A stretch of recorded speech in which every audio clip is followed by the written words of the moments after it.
Let's start talking. The name of the lecture was Facing God, and I doubt there's anyone here who's also been on our symposium on Thursday. But there I made the mistake of trying to talk about 5,000 years of history of burial near and across from the Temple Mount, and I discovered that that's slightly too much to try to fit into half an hour. So I did my best to focus on one aspect, and I'll see how much better this is. So you see in front of you an aerial view. That's the southeast corner of the Temple Mount. You may recognize the building from Gabi or Tzachi's lecture. Here is the big pit where the tour from the Temple Mount Sifting comes from. I'm focusing on the area across, talking about a little bit about the slopes of the Temple Mount itself too, in this area, but the Mount of Olives, mostly the bottom parts of it. You can see nicely sticking out a few ancient monuments here, and we'll get a better view of them in the next slides. Or we would if I can get the slide. Okay. So I'm going to be talking mostly about the monuments built in the Second Temple period, but you can't start there. We have, well, the Mount of Olives has burial tombs from the Bronze Age, which are not relevant to our topic. So I mention them, and I move on to the First Temple period, where not so much across from the Temple Mount, but across from the city of David, are built 50 so tombs on the slopes of Mount of Olives facing it. One of the northernmost ones is known as the tomb of Pharaoh's daughter. Obviously, like many other things, the name was much later and has probably not have anything to do with Pharaoh's daughter.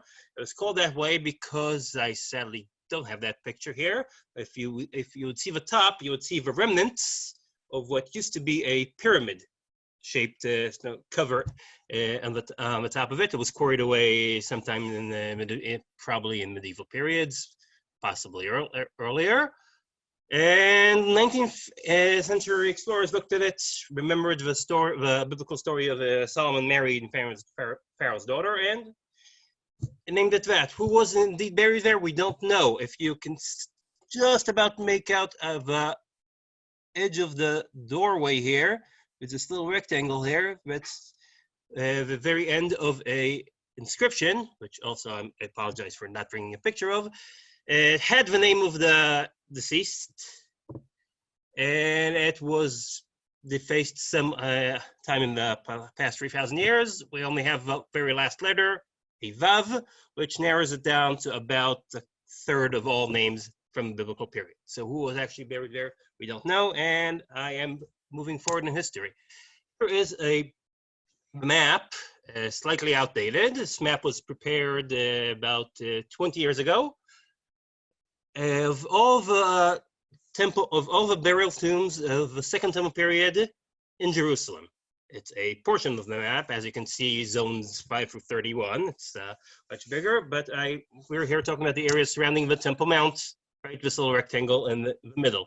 Notice right to the east, area 6 has a whole bunch of tombs, a whole bunch facing the southern end of the Temple Mount in area 10. And some of the most impressive ones, in fact, I would argue the most impressive buildings at all, remaining from the Second Temple period, specifically the Herodian period, which are still standing and can go visit till today, as opposed to the Temple Mount walls, which are very impressive, much taller, but are just part of the things. You can go to the the Herodian quarter and see remnants of fresco and something. The Tomb of Absalom, here, let me skip a second, is actually standing nearly complete. I mentioned First Temple tombs before, so we do have a few right across from the Temple Mount. Right, there are 3 tiny little caves.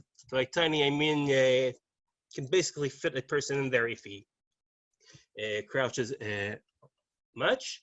But in the same area were built later on in the Second Temple period some of the most impressive tombs in the land of Israel. Right, let's talk about the first one. The so-called Tomb of Absalom was not called by that name during that period. We'll reach why it was later on. You can see it is built right was carved out of the rock. Here, if you can follow my mouse, you see this line here. This was the height of the original cliff. You can see it continuing on the right. And if everything under this line was carved out of the rock, everything above was built out of huge blocks. The blocks were quarried from right over here, and I think I have that picture later on. Yes, previous archaeologists who've studied this architecture, then structure, and talk about where the rocks came from. A few years ago, local authorities decided that they don't want people falling off the edge of the cliff there, and they built a fence. I, very much against safety regulation, went and climbed over that fence and took a few photos of rocks. You can see a half-quarried rock still attached to the bedrock here. And we realized that the rest of the rocks were taken from the same area. Let's go back to the, so this is, as I said, one of the most magnificent buildings. It's built in a bunch of different styles. If you people who've been with us from the beginning, remember Yuval talking about the Doric and the Ionic orders. So you have here, we have a closer, right, an older view of the Absalom's pillar, but let's talk about the, right. It's been severely destroyed over the area. We can still see parts of the different magnificent pieces of it. Right, the decoration, the floral decoration. You see the figs and the grapevines and leaves and so on. I now realize I probably should have put these pictures in a different order. Here, you notice the big hole here in the front, and hold your breath. Here's a big hole from the inside. I'm afraid this picture is slightly old. I climbed in there a few years ago, but I didn't bring a good camera with me. Luckily, someone did bring a good camera with him about 90 years ago, and the inside hasn't changed much since. So you can see what it looked like. Right, so here is a good drawing of thing, minus all the destruction over the years. Who was buried in this thing originally? The short answer is we don't know. The longer answer is, well, we still don't know. Professor Dr. Gabi Barkai came up with a theory a few years ago. If you look through Josephus and his description of different kings and when they died, there's one which he does not mention where the tomb is. That's Agrippa I, Herod's grandson. One of his first jobs before he became ruler of Judah, he was in charge of the Temple Mount. We know he followed his grandfather's steps in many different ways. And if any of you has visited Herodium in the past 3 years, or possibly the big exhibition of that they had in the Israel Museum right when it was discovered, you would have seen the reconstruction of Herod's tomb, which they found there, and the resemblance is striking. So it's very plausible that that Agrippa was buried here. The cave in the back, which you see here, would have housed the rest of the family tree. And then right, there's room for the head of the family and his spouse in the main edifice, and the rest inside. And but that's only the very beginning of the story of the monument, and we'll reach the rest of it after we talk about its neighbors, inside, outside. So monument was built, looking at the architecture, was dated somewhere between -30 BC and 70 CE, right up to the destruction, obviously by whoever it was or not Agrippa, by a wealthy Jewish inhabitant of Jerusalem. It's got to be wealthy. This is prime real estate, and the amount of work got into this thing is incredible. Here you see the architectural decoration on the corner. One very amazing thing I discovered as I delved into this is that you see the decoration here, right below the capital, because you see these little discs. And in between are reefs of leaves, possibly leaves of grain. We're just in front. We're just 1 week away from the festival of Shavuot. And this is a motif. This is an architectural motif known throughout the what later came to be called the Roman or Hellenistic East. And interestingly, does not show up in the West, in Rome and the rest of Europe, till this thing right here. Notice a round motif, in this case a flower, in between tied leaves. This is the Archotitus, built right after the Great Revolt. The Roman soldiers, whatever architect was them, came with them, saw, not necessarily this Pillar of Absalom, but saw in Israel, saw in the lands around this motif, and it was copied, and from there on, we do see it in the West. Its neighbors, as I mentioned, here, let's go back to the picture, you see everything. You see across in the Pillar of Absalom over there, is this tomb, the earliest of the three we see here, the tomb of Bnei Chazir. This is the only one which we know for certain was actually who was actually buried there. There is an inscription on the top. Right, if you open up your Book of Chronicles, it has a list of the 24 families which served in the temple. Tzachi mentioned before the 13th of Email. This is the, I forget the particular number. This is another one of the 24 for the family of Chazir. And this is the family tomb. It says this is the tomb and the sepulcher of Elazar, Chonio, Yoezer, Yehuda, Shimon, Yochanan. These names may sound familiar, exact names of Maccabees. These were popular names at the time. Sons of Yosef, son of Oved, Yosef, Elazar, sons of Chonio, priests of the family of Chazir. Also very interesting, but like most of the tombs in the area, this one did have a sign above in very legible script, something anyone could have looked up and seen and read over the next few millennia. Nobody did. And the original inhabitants were forgotten. And we'll talk about who people thought were buried there. As I continue, the next tomb over is known as the Tomb of Zechariah. This is an interesting case because as opposed to Absalom's pillar, which we saw before, you notice the line, the rock face is higher than the tomb, and this thing is entirely carved of rock. It's one solid block, which also means there's nobody inside, since there is no inside. So what, right? So archaeologists have debated over what it was meant originally. It's probably connected to the Tomb of Chazir. It's the sepulcher goes together with the tomb. And if this is the grave, this would be the ancient equivalent of the headstone. Right? The Tomb of Chazir had an original one. This is probably a replacement of it. If you read, and I don't have a host to tell me how I'm doing on time, so let me check. Ooh. Okay, I better hurry. All right. The Tomb of Zechariah became a holy, a sacred spot in the near generations. You see here graffiti of pilgrims inscribed throughout the generations.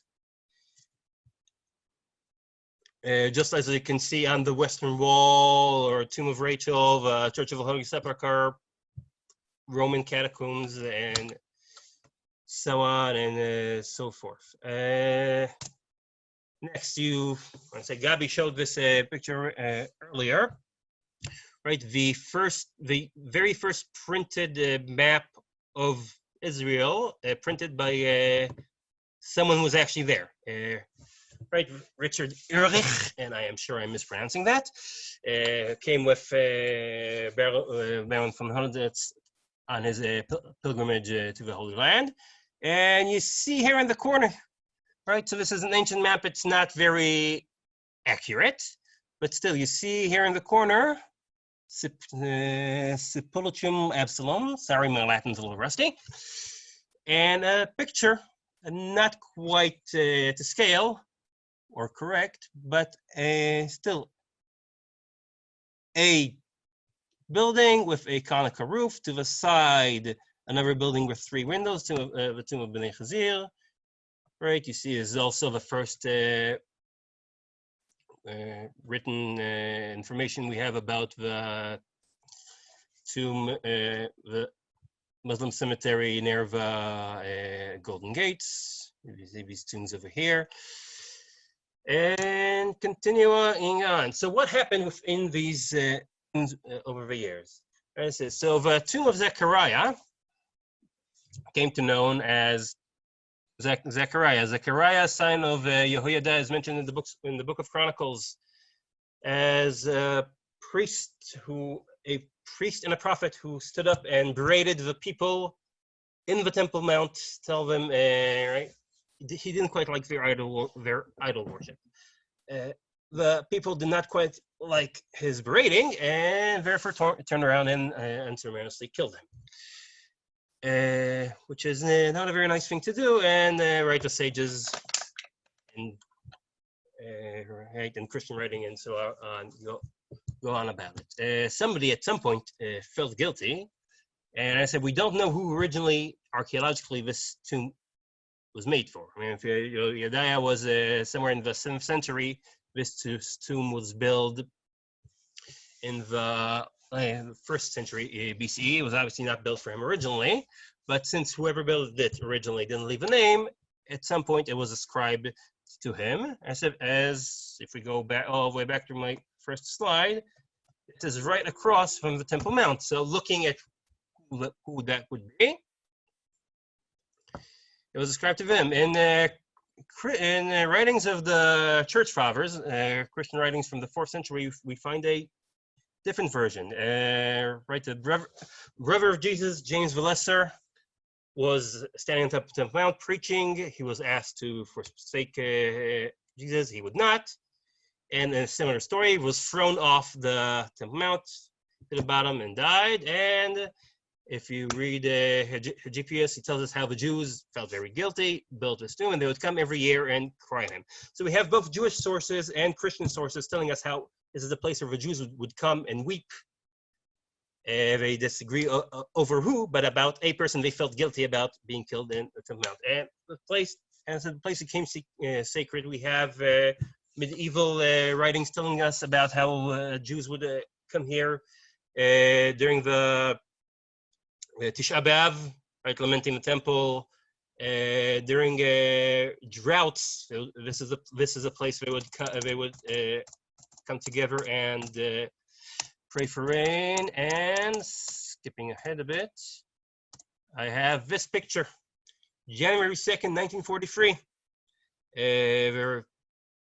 Right, we have ads from the papers, newspapers back then, calling people along. There was a great big congregation, and they all prayed. Remember, in 1943, some of you, I'm sure, can guess, they all prayed for their brethren in Europe, as World War II and the Holocaust were raging on. Okay, I skipped a period. We have some Byzantine and Crusader period writing, speaking of the church of James the Lesser, was built in that area. Where exactly? Scholars have argued for years. A few years ago, somebody noticed the Temple of Zechariah. If you'll see, you can't see in this picture. Let me check if I have a better one. I apologize. Nope. There's an entranceway leading up to it that really mars the way it looks. Then you look, and then they decide to look at this entranceway from above. If anyone can notice, I don't see the chat window here. I don't know if anyone's writing anything. Okay. I do see the pictures. Let me actually stop for a second and address them.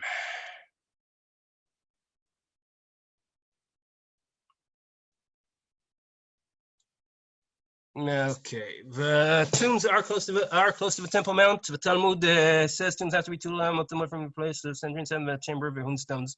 I'm sorry, but the Talmud says no such thing in no place. So therefore, answers the question. Talmud does talk about the direction tombs need to be away from the city. East is a problem.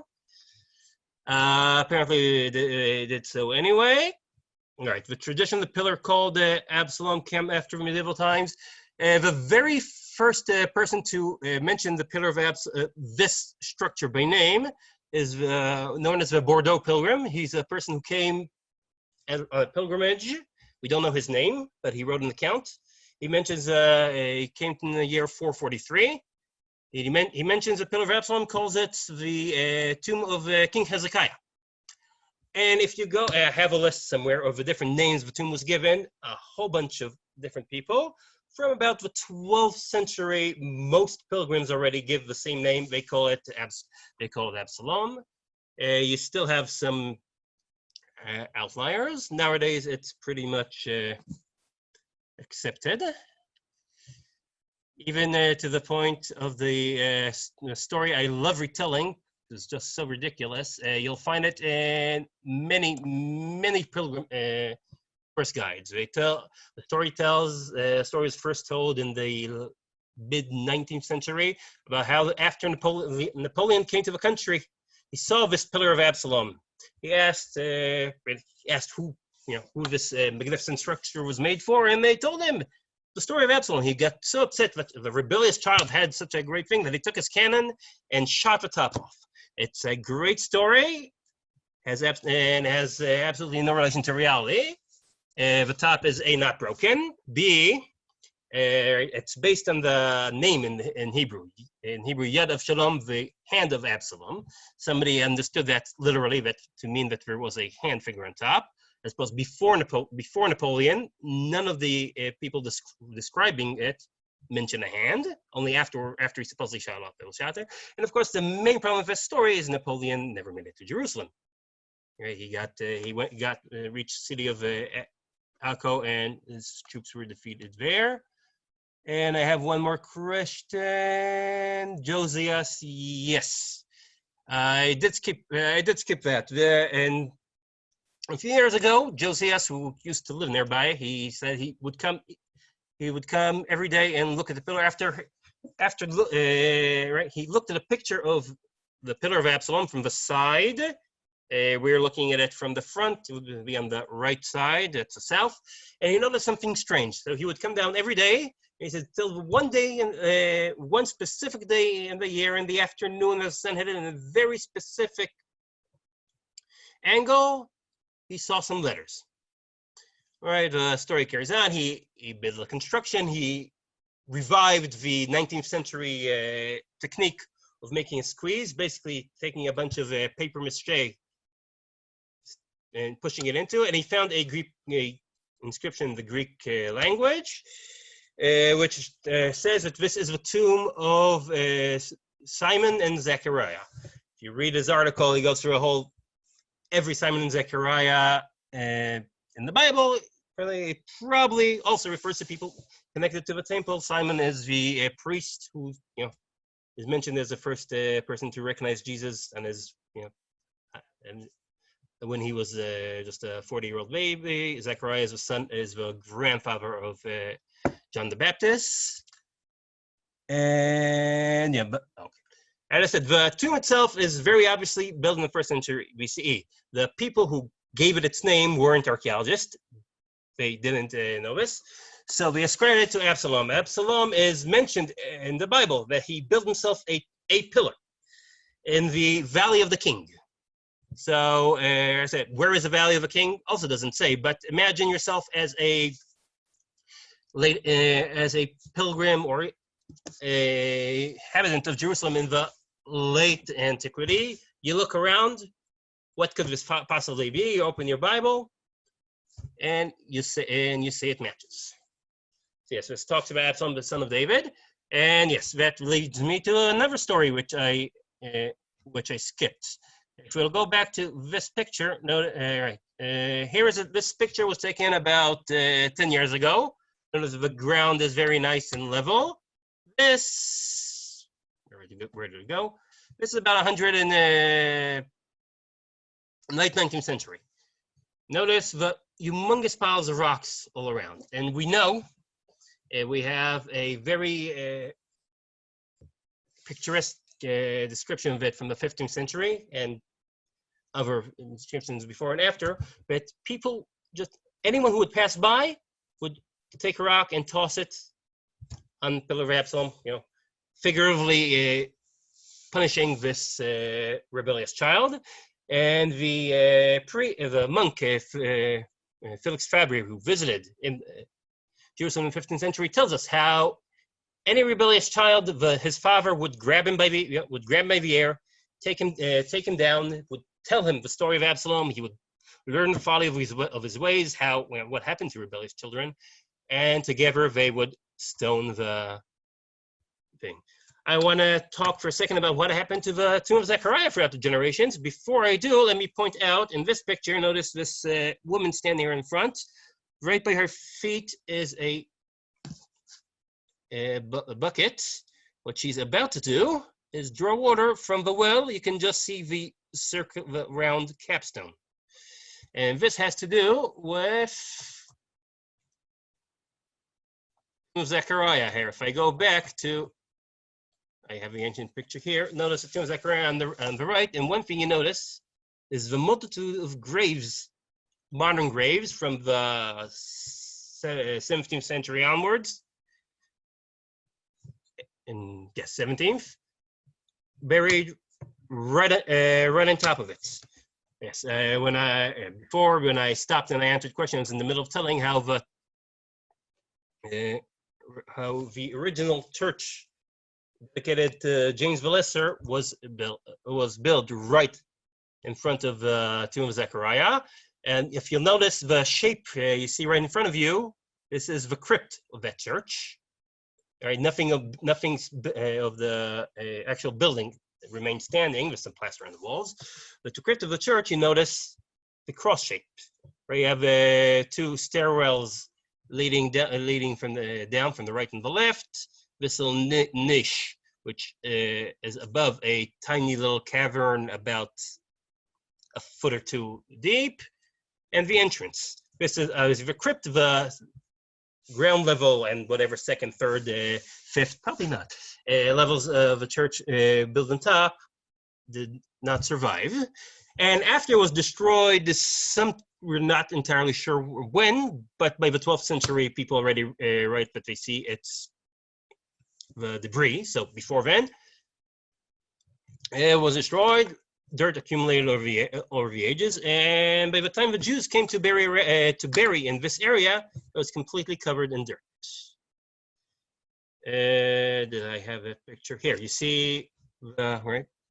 Normal people standing there, but you see the tombs they stand on.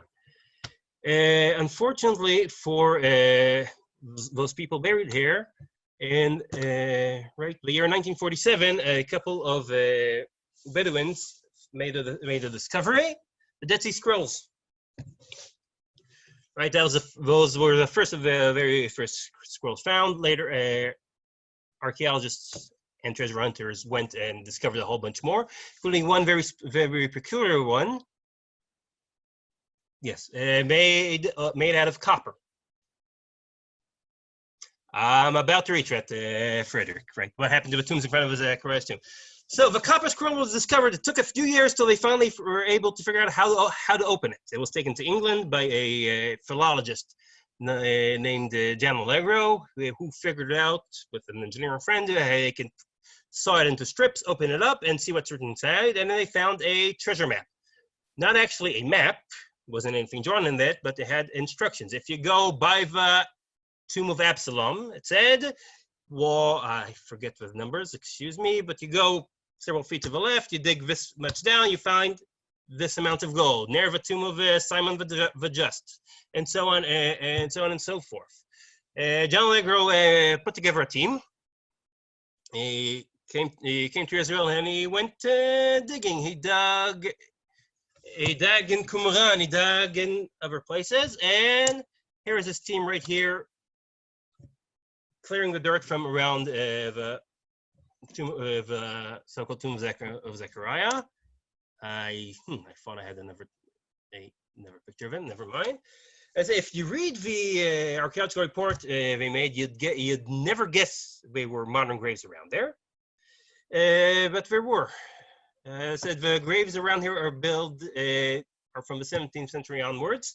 We actually have two 19th century Jewish writers. Each one writes about how his grandparent was the very first build to be buried there, either of them being correct. And a gazette made of the tombs of the Mount of Olives in 1906 lists about 307 graves in this area right here. If I go back to the, I guess I don't go back to, because my thing just went poof. Hang on. Are you? I'm sorry. Hang on. Technical difficulties. If you look in the area here, zoom in. Can't zoom in. You see there is not a single grave left there. Exactly three graves were found tossed down in the valley and were, so to say, repatriated in the area. As I mentioned, I gave this exact talk on Thursday, and I tried to cover much more, so I apologize. What you're seeing here is a hybrid of a different of this lecture. And before, I had one more thing before. Yeah, so that was the unfortunate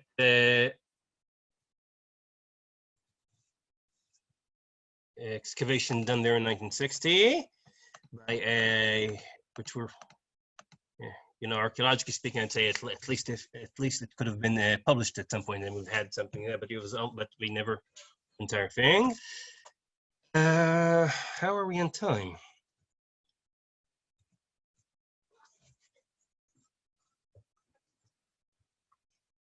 Ooh, someone should have said I'm running late. Next after me is Alan Greener. Alan, are you with us? I have to unmute him before he can talk. Alan, are you there? Yes. Okay, so I'm going to apologize for rambling on. If there's any more questions for me, lost my train of thought.